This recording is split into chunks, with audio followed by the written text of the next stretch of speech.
Prix du carburant. Sous pression de l'opposition, le gouvernement défend son action. Sous pression de l'opposition politique pour contenir les prix des carburants qui ont augmenté rapidement avec la guerre au Moyen-Orient, le gouvernement a défendu jeudi son action, réfutant que l'État soit le grand gagnant de la situation.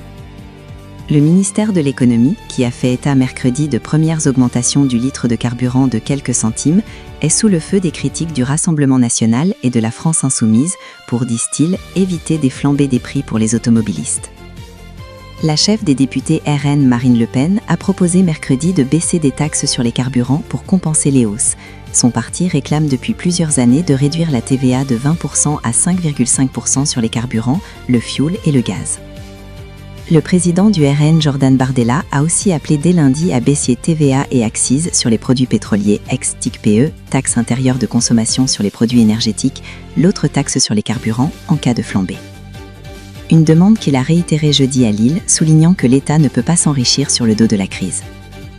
Le président de la Commission des finances de l'Assemblée, Éric Coquerel, LFI, a lui demandé au gouvernement de réfléchir à un blocage des prix de l'essence, et si la situation perdure, que le gouvernement procède à des ajustements sur l'accise. La question des prix de l'énergie enflamme régulièrement le débat politique depuis la crise énergétique de 2022 liée à la guerre en Ukraine. Le gazole et les essences sans plomb, Super 95 et 95 E10, avaient alors dépassé le seuil psychologique des 2 € par litre.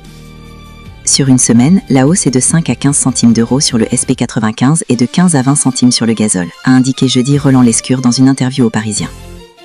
Mais pour le gouvernement, pas question d'agir à ce stade sur des taxes dont l'État a besoin et qui, assure-t-il, ne dépendent pas tant du prix de l'énergie.